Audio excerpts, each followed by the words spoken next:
వారు చేస్తున్నటువంటి ఆ వ్యాఖ్యల్ని మా పార్టీ నాయకులు కార్యకర్తలు సహించలేక బాధపడుతూ ఎక్కడ తిరగబడితే ఎక్కడ ప్రశ్నిస్తే కేసులు పెడతారు, మమ్మల్ని ఇబ్బంది పెడతారని చెప్పి భయంతో ఉన్నటువంటి మా పార్టీ నాయకులకి కార్యకర్తలకి భరోసా ఇవ్వడానికి మాట్లాడినటువంటి విషయాన్ని ఈ సందర్భంగా తెలియజేస్తా ఉన్నా. నేను మాట్లాడినటువంటి మాటలో ఏ తప్పు లేదు. వారు మాట్లాడినటువంటి మాటలు చూస్తే నేను మాట్లాడింది కరెక్టా కాదనేటువంటిది ప్రజలందరికీ తెలుస్తుంది. అది ఇప్పటికే రాష్ట్ర ప్రజలందరూ కూడా చూశారు. మరొకసారి చూపిస్తా. ఇటువంటి పరిస్థితుల్లో అనేక రాజకీయపరమైనటువంటి విషయాలు తీసుకొని వచ్చి తద్వారా రాజకీయంగా లబ్ధి పొందుదామని చెప్పి ఒక ఫేక్ ఉద్యమాన్ని నడుపుతూ ఉన్నారు. తెలుగుదేశం పార్టీ కేంద్ర కార్యాలయం నుంచి రోజుకు ఒక మెసేజ్ వస్తూ ఉంది. ఈరోజు మీరు ఈ రకంగా కార్యక్రమం చేయండి, ఈరోజు మీరు ఇది మాట్లాడండి, ఈరోజు మీరు ఈ కార్యక్రమం చేపట్టండి అని చెప్పి వారు సరే రాజకీయంగా వారు చేపట్టాలనుకుంటే చేపట్టమనండి. కానీ దీన్ని యావత్ మహిళా లోకంపై రుద్దొద్దు. ఈ మాట్లాడినటువంటి వ్యక్తికి ఆ అర్హత లేదు.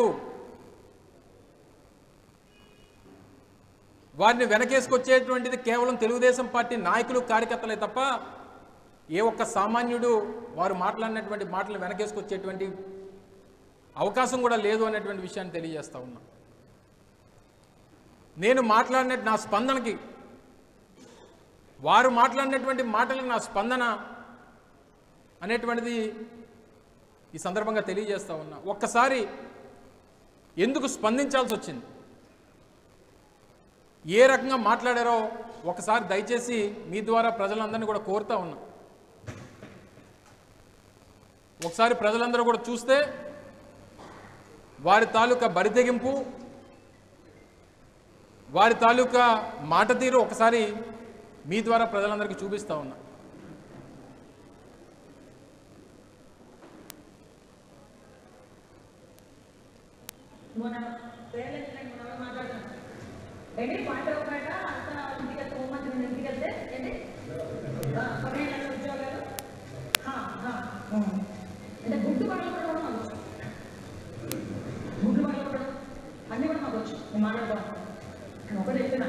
మంచి చేస్తాం.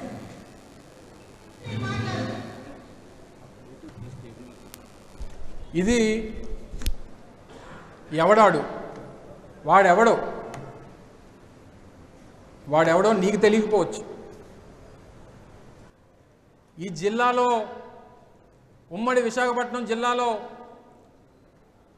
ఏ కుటుంబానికి లేనటువంటి చరిత్ర నుంచి వచ్చినటువంటి ఒకడు అనేటువంటి విషయాన్ని తెలియజేస్తా ఉన్నా.